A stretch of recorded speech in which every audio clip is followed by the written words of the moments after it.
Hello, hello, Cancer Collective. Kamusta po kayong lahat? Ako po ito si James from James Tarot PH. Ito po ang inyong monthly reading for September 2026. Ano po yung mga dapat yung malaman sa bagong buwan na ito? Alamin natin. But first, mga Cancer, ihanda mo na ay yung isang tanong ha. Kung meron kang one big question, hawakan mo yan. At sa dulo po atin po yung babasahin by using these cards. Okay? Let's begin. Inhale.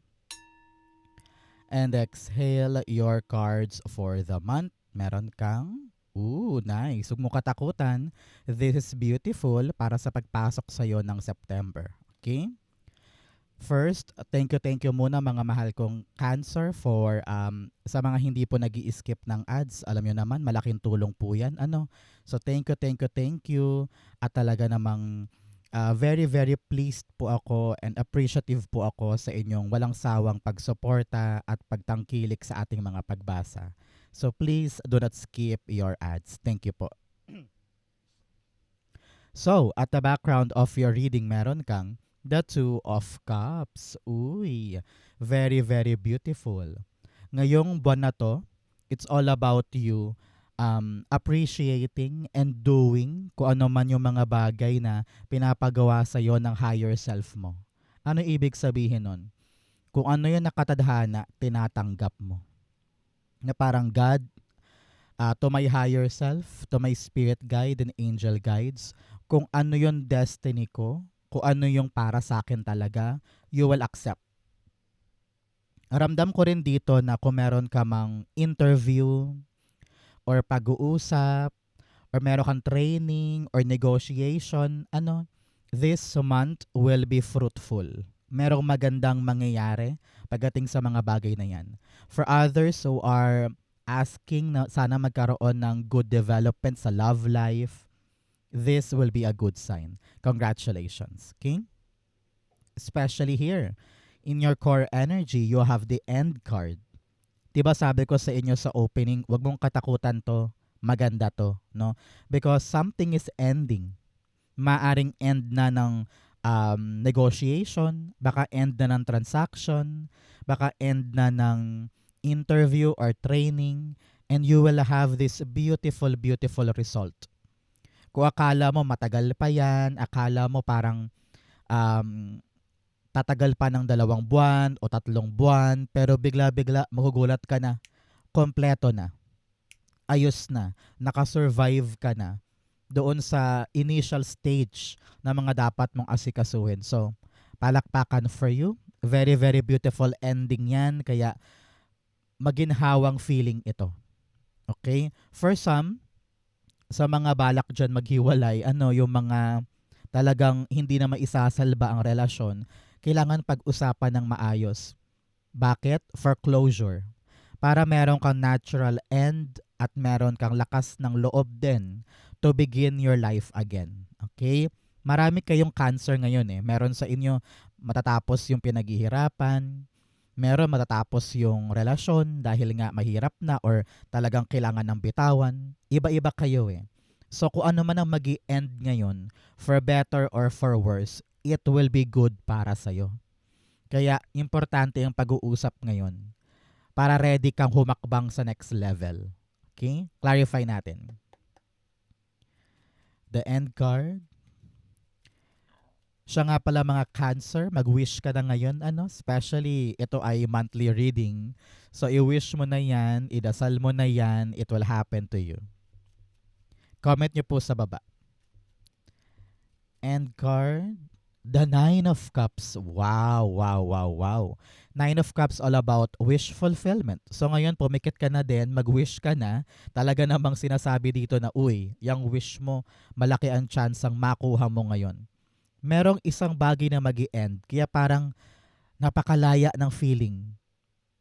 Parang nakalagpas ka sa isang tumatali sa'yo. At ngayon ready ka ng puntahan, gawin, salubungin o yakapin.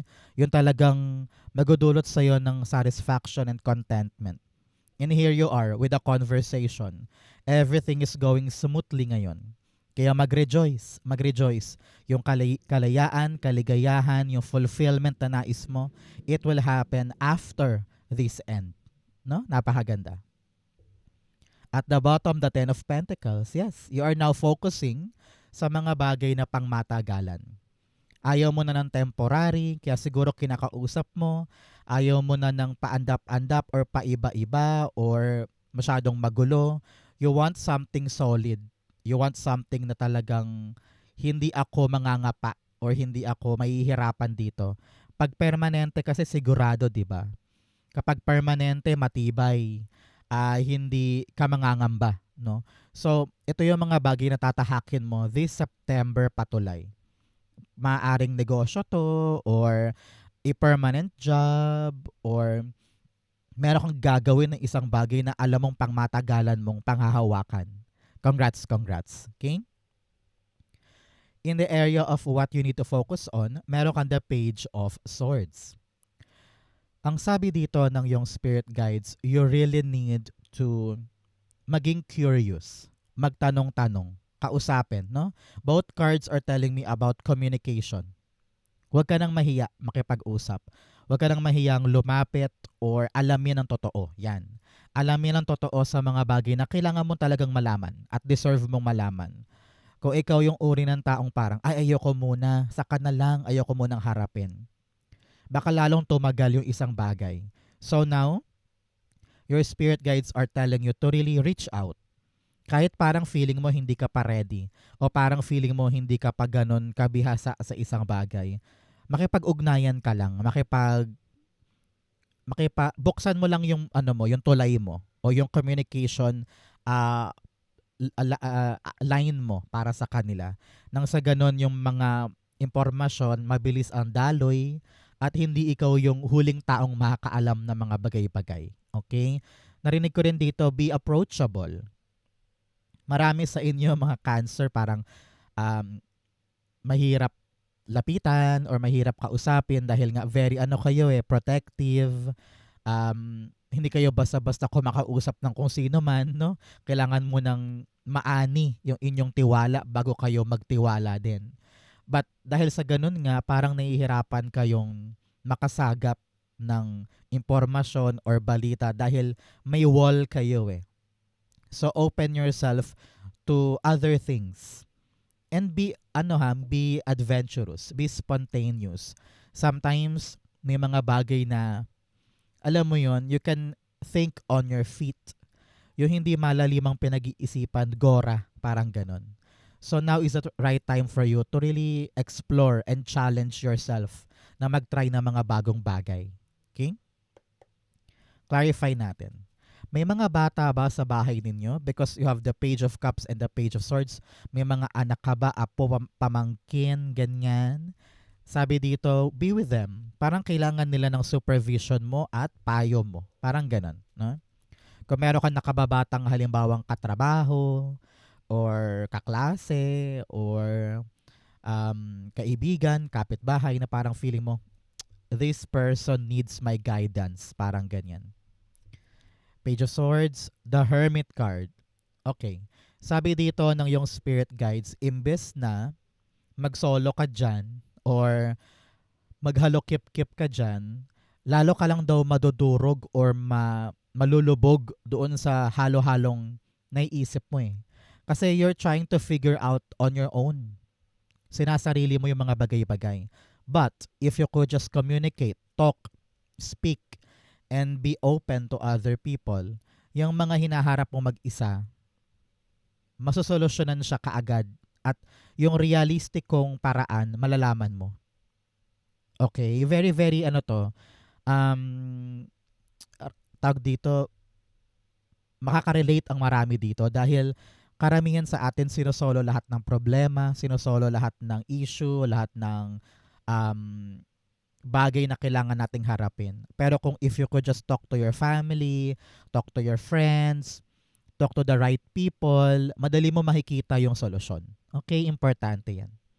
At the bottom, the Emperor card, maging matapang ka ngayon to be having this control in your life. Hindi ka na duwag, hindi ka na naiilang, hindi ka na takot humakbang, no? So time to for you to take action, especially on the things that you want to have and want to create. Makipag-usap ka, lumapit ka. Okay? Sa mga Cancer, ano pong plano nyo this month? Mga checklist na sana matupad ko this September? Comment below at tingnan natin ngayong buong September kung matutupad yan sa inyo. Gawin mong journal itong ating comment section. In the area of what you need, meron kang the Four of Wands. Ang kailangan mo ngayon, Cancer, is really about focusing on the goal. Meron kang mga bagay na kailangan mong gawing stable. Halimbawa, yung bang income mo na yan, stable ba yan? Or panahon na para tiyakin na ako'y may kontrata, regular, may benefits, ganyan. Kung ito'y tungkol sa negosyo, kaya mo ba yan mag-isa? No? Kailangan mo bang kausapin ang partner mo, ang magulang mo, ang anak mo para tulungan ka with this negosyo? No? Kung ito'y tungkol sa pamilya ninyo, baka meron mga isyong pampamilya na kailangan talagang pag-usapan na. Halimbawa, this month, kailangan ng pag-usapan yung bahay. Or kailangan ng pag-usapan yung utang ni kuya. Or kailangan ng pag-usapan yung college ng mga anak. Ganyan. Kung ano man tong pambahay na mga issue or usapin ay kailangang harapin this month. Okay? Meron sa inyo parang bibigyan ng chance na maging work from home setting. Halimbawa, yung work mo ay talagang on-site and then konting usap lang kay boss na aprobahan ka for a work from home. Dahil siguro sa panahon, sa bagyo, at gusto mong matiyak na safe ka while working at hindi ka madelay ng mga bagay-bagay, work from home setting is important to you this month. Okay? But for others, sabi dito kung merong planong magpakasal, para sa ibang Cancer yan ha, panahon to para tiyakin na may future. Ano ibig sabihin nun? Pag-usapan ninyong mag-partner, ano ang plano niya para sa'yo or plano mo rin about your relationship.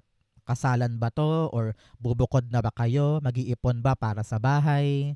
Maraming mga for the future ng couples ang kailangan harapin ngayon. Okay? May milestone kang dapat tutukan. At yung goal na yan dapat malinaw this September. Okay?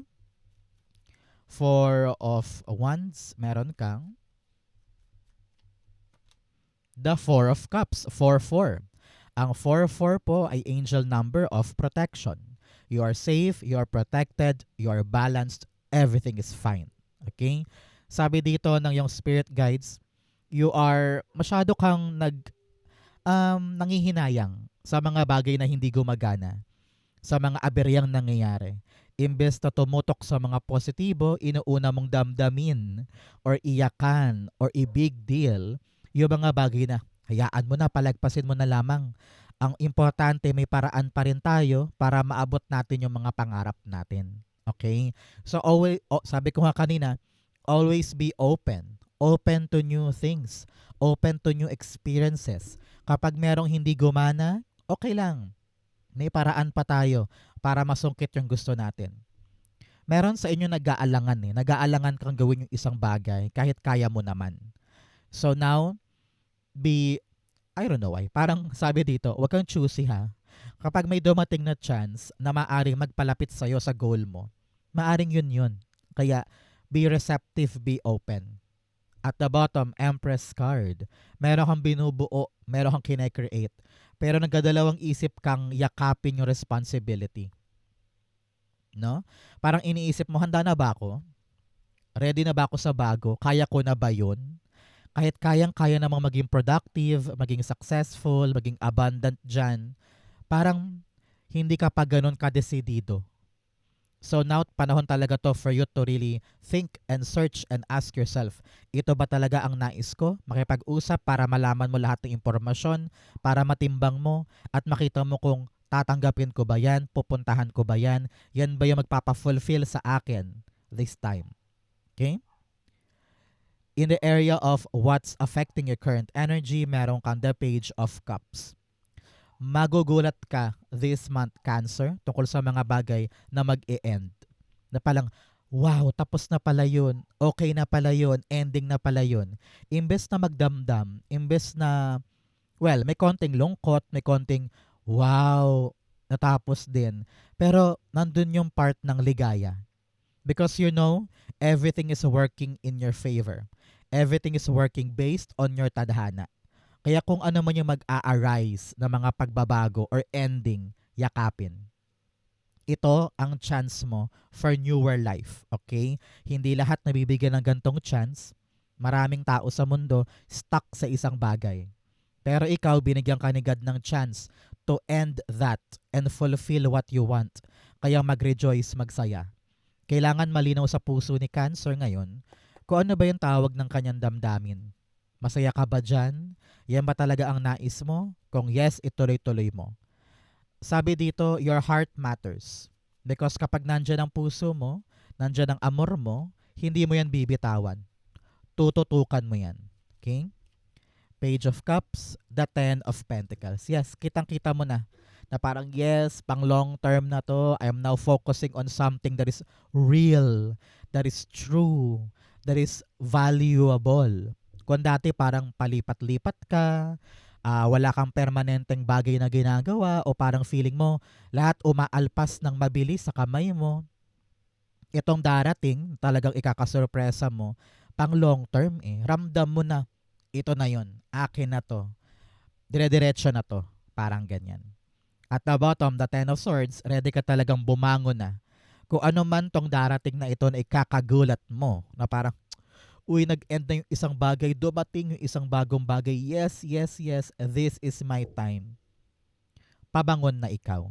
10-10, talaga namang completion, success, ending of a tough cycle, at ramdam na ramdam mo na ginagabayan ka talaga.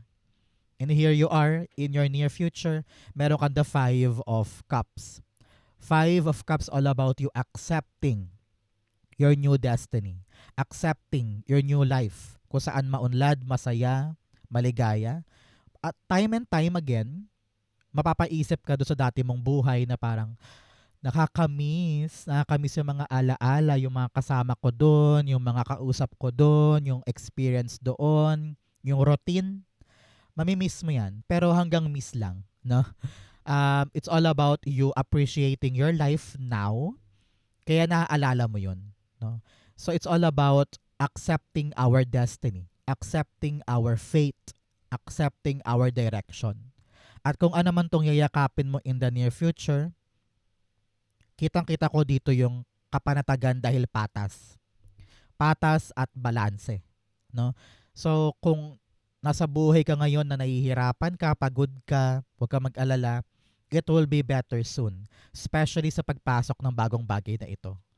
Ramdam ko dito, Cancer, that September will be your transformative time. Dito ka talaga mag-transform, dito ka lalago, dito ka magbabago, dito ka aangat, kumbaga. Okay? Five of Cups, the Page of Wands. Yes, exciting new opportunity ang dapat mong mahalin, dapat mong tutukan, dapat mong sugurin. Nandoon ang tunay na swerte. At the bottom, the King of Swords, maliwanag sa'yo kung ano yung direction mo, desidido ka na, papanindigan mo na yan, and you will know na swak ako dito. Dito ako nakatadhanang pumunta. Congrats. Okay? In your challenge, meron kang the Ace of Wands. Naku, sabi dito, may spark of a new adventure sa iyo eh. Kitang-kita mo na eh. Uy, promising yun. Uy, ang ganda-ganda nun. Pero takot ka laging humakbang. Wala kang confidence. Yun ang kulang sa iyo this month. Yun ang magiging problema mo. Na palagi mong kine-question ng sarili mo na kaya ko ba yan? Susubukan ko ba yan? Ready ba ako dyan? Igogora ko ba yan? Yun ang problem mo this month. So, kailangan ngayon, Cancer, let's be spontaneous. Hindi pwedeng lahat nakaplano, lahat ay kada hakbang mo inaaral mabuti. Panahon to for you to be a go-getter. Maging, alam mo yun, yung parang magkaroon ng fighting spirit to try. No? Hindi pwedeng okay na ako dito, ayoko na. Merong tinuturo sa iyo ang iyong tadhana na gagawin mong bago. So, subukan mo lang, try mo lang para makita mo kung ano ba yung tadhana na gustong ipagawa sa akin ni God. Okay? Ace of Wands, the Two of Cups. Yes, it's all about destined path. Two is alignment. Salubungin mo talaga yung nakatadhana para sa'yo. Ramdam ko dito na meron kang tinatanggihan na bagay or meron kang dinedelay na bagay kahit kaya mo naman, no? Sa panahon to for you to be open to new opportunity, new door, new chance, at wag masyadong, sabi ko nga kanina, wag masyadong choosy or wag masyadong, sorry for the term, maarte sa bagay-bagay. Kasi sa umpisa talaga mahirap yan, nakakapagod yan, nakakatakot yan. Pero along the way, you will realize, ay kaya ko pala to. Madali pala, maganda pala. At the bottom, hanged man, tignan mo sa ibang perspektibo ang buhay mo. Kung gaano kaganda itong opportunity na ito. Siguro ngayon takot ka na parang, ayoko yan, mahirap yan, malayo yan, matrabaho yan, magastos yan. Pero kailangan mo daw lawakan ng isip mo. Bakit nga ba sa akin to binibigay? Bakit nga ba ako yung napili ni God for this chance? At bakit kumakatok sa pintuan ko yan? Kailangan mo isipin yan ngayon. Okay? In your fortune, time to celebrate. Meron kang aanihin ngayong buwan na ito. Maaaring approved. Nakita ko may birthday yan, may party, merong milestone sa pamilya, maaaring kapatid ay nakapasa, or yung isang kapatid ay promoted, or may good news sa bahay. Kung ano naman tong lalakarin mo na ito, ikaw din, Cancer. Kung ano naman tong aasikasuhin mo, whether interview, seminar, workshop, or training, or pakikipag-usap sa kliyente, it will be a success. Asahan ngayong buwan na to ang magandang announcement at manlilibre ka. Congratulations. 3 of Cups, meron kang the Knight of Swords. Beautiful. May mga bibilis na bagay sa iyo, no? Kung ano man tong hinihintay mong mabuo o magresulta or manganak or ma-create, kung talagang impatient ka na ngayon, sabi mo, kailan ba darating yon? Merong mabilis na mag-a-arrive sa'yo at kailangan mo tong yakapin, i-celebrate dahil nandito na siya. Congratulations. At the bottom, hanged man ulit. Sabi niya, after a long delay, after stagnancy, after mong ma-stuck sa isang bagay, bibilis na po ito. At talagang super saya mo dahil may nangyayari na. Naku, i-claim mo yan. Para sa iyo yan. The end of a long, tough cycle ay darating at unti-unti ka nang liligaya sa mga magaganap. Okay? In your divine messages, the Queen of Cups. Sabi ng yung spirit guides, huwag mong kalimutan ang sarili mo sa mga gagawin mo this month. Importante yung kaligayahan mo, yung safety mo, yung happiness mo, no? Kaya kung ano ang nasa puso, sundin, i-prioritize, at huwag na huwag kakalimutan ng sarili sa mga pinaglalaban. Okay? Hindi pwedeng palagi kang martir or palagi kang nag-sacrifice. Always ask yourself, what do I want? What makes me happy? Follow yon. Okay? Because that will lead you to your success. Kapag maligaya ka sa isang bagay, kapag nasa puso mo yung isang bagay, you will excel on that. Okay? Queen of Cups, the Page of Pentacles. Yes. Kung ano yung mahalaga sa'yo, pangalagaan, i-prioritize, tumbukin, huwag makinig sa mga naysayers o sa mga bashers. Kapag malapit sa puso mo at sabi mo ayoko tong let go, pag sinabi mong mahalaga sa akin to, ingatan mo yon. Merong mga mapuputol, merong mga magi-end, kaya panahon to para makita ng malinaw kung ano yung para sa'yo talaga this time. At the bottom, the Three of Pentacles, may mga taong makakatulong sa'yo. Halimbawa, ang gusto mo ngayon ay makapagpatayo ng negosyo or makapagsimulang ng papers patungong abroad. Kung ano yung nais mong gawin ngayon, yan ang pangalagaan at i-prioritize mo this month and then ask for their help. These people will be your angels na gagabay sa'yo para matupad yung nais ng puso mo. Okay? Congrats. Outcome mo yan, bigyan mo na kita na fortune cards. You have Bell. Meron pong malaking announcement. Sabi ko nga kanina, meron kang aanihin na magandang balita this month. Congrats. You also have Crown, Honor, and Respect will come to you. Kikilalanin ka dahil mahusay ka daw, magaling ka, efficient ka. Meron kang reputasyon na maganda for other people. At this time around, you will prove to them that you are the right one. You also have Angel, spiritual guidance, protection from harm. Pasalamatan mo ang angel guide mo, ginagabayan ka, pinoprotectionan ka this time. So double time sila to protect you. You have broken wishbone, wish will not be granted. Meron ka pang isang wish na medyo Kailangan pang mag-take time. Sinasabi dito na marami ka pang dapat gawin para ma-align ang sarili mo sa katuparan ng bagay na yon. So, huwag ka masyadong ma-frustrate sa mga wish na medyo matagal dahil may tamang timing yan. Okay? Ang outcome ni Cancer for September, patulay ng October, the Nine of Wands. Okay. Kung meron mang nag-end na bagay, huwag ka mag-alala. Meron ka pang yayakapin na bago. Okay? Kung ano man tong bagong yayakapin mo, ito na yon. After mong yumakap ng iba't ibang bagay sa mundo, na parang feeling mo, time and time again, nagfe-fail, bumobokya, kung ano man tong yayakapin mo this time, ito na yon. It will be a very, very busy time for you sa September patungong October dahil sa isang exciting na bagay na mapapasayo. So do your best. Huwag kang mapagod, huwag kang matakot, kaya mo yan. Lahat ng pinagdaanan mo in the past ay makakatulong yan bilang paalala para gawin mong maganda itong bagong bagay na ito.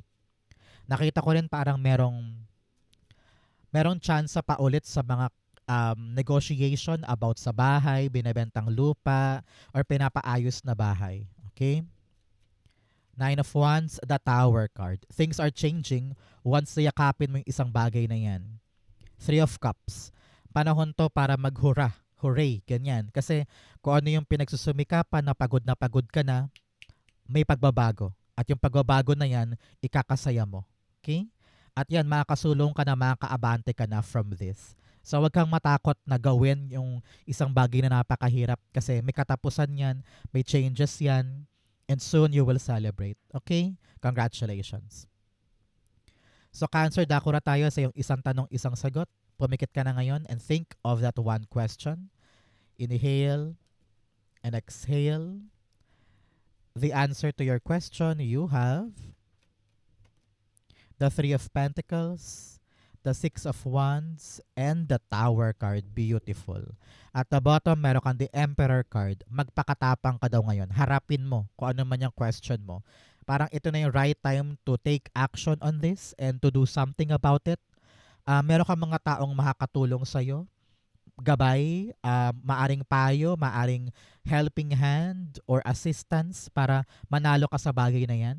Dito magsimulang magbago yung kwento mo dyan sa question mo na yan. Something is changing. Kaya kailangan mo nang gumalaw daw, kailangan mo nang umaksyon, and hindi mo to kaya mag-isa. No? Para mas bumilis yung tagumpay dyan, ask these people. Cooperate, communicate, it will be good for you. Things are now changing for the better, kaya magalak ka. Okay? If you're waiting for a yes or no, the answer is yes. Maganda yan, bongga yan, unti-unti na magbabago pero makipagtulungan. Okay? Importante yan sa'yo para sigurado ang panalo. So Cancer, yan po yung isang tanong, isang sagot. Ganon din po ang yung buong September reading. 10 kayo nakaresonate. Comment below, basahin ko po yan. Thank you mga mahal kong Cancer for watching hanggang dulo. I love you. This has been James for James Taro PH. God bless everybody.